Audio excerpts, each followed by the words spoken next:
So after analyzing and interpreting what the inquiry approach and pedagogical documentation are from many reliable resources in the field right now, such as the Capacity Building series of 2013, How Does Learning Happen from 2014, and the Early Learning Framework of 2011, many interesting ideas have come up that it's very relevant in the field right now for educators to use and to understand. And of course, this is something that we can apply to the learning of this child as well, that we've already begun to observe and document learning as well too.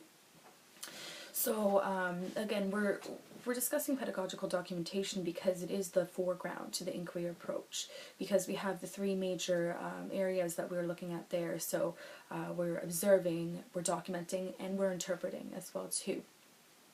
Now, we've already done such in the sense of math learning alone, which was discussed earlier. So such things as using, of course, the ELECT document from 2006 and such to extend math learning, where we would, of course, bring in things such as patterning into the classroom, manipulatives and creative materials as well too, to extend math learning alone.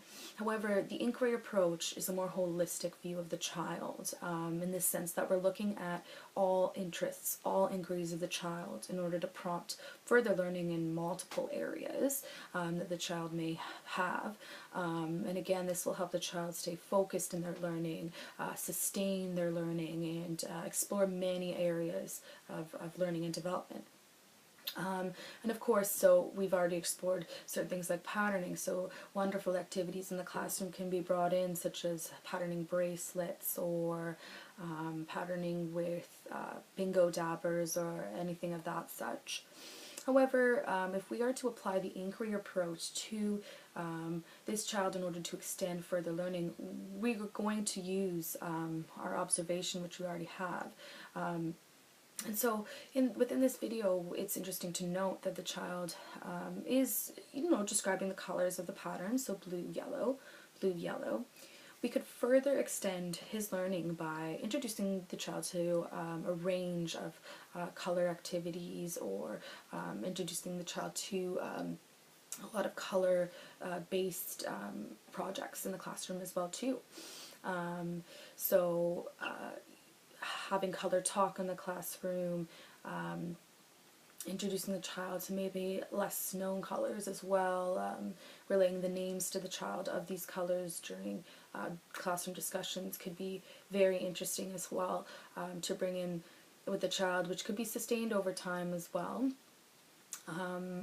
But furthermore, I think one of the biggest areas that the child is exploring in this video, aside from math and aside from colors, is of course the adhesiveness of the paper strip.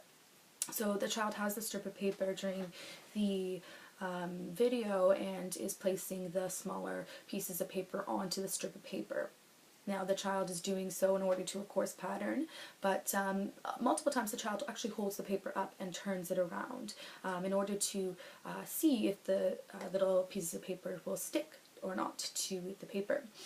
Now, of course, the facilitator actually says, okay, let's keep going, let's continue this math activity. However, the child seems to be very interested in this by looking at it very closely and doing such more than once during the video. Now, of course, this is something that the child is showing some interest in as well. So the child has shown interest in maybe something that would be sticky or adhesive materials or stuff that sticks together. And this is something that, of course, we can further bring into the classroom as well to explore with the child. So exploring and observing different materials or sticky objects. Engaging in sticky projects, so such things as maybe glue and Velcro and masking tape with the child. Now, of course, this is not alone by itself, so learning, such things as science or through this is not what it's just going to be present for the child. It's also going to be such things as math as well. So if we were to say create goo with the child or some sort of sticky Play-Doh or dough with the child, of course we're also bringing in such things as measurement and texture and physical growth of the hand, so fine motor skills as well too. So this, of course, again, can lend itself nicely to further learning. Making the classroom rich with these experiences for the child would be ideal. So bringing in books as well that have some sort of sticky element. And there's an amazing book called Mud Puddle by Robert Munch, which actually talks about mud and how sticky mud can be as well. So this again would sustain the child's interest in that sticky kind of material. Singing the songs as well too, so finding great resources online, Pinterest as well, or anything of that such, which have songs and different kind of activities that could lend itself nicely to adhesiveness would be great for this child. And having free play with such as well too, so don't just structure these activities, laying them out, and then perhaps if the child is interested, again through pedagogical documentation within these activities, that we would maybe have more guided instruction for the child as well too. So of course this is a very holistic approach, and this is something that will take time in the classroom as well too.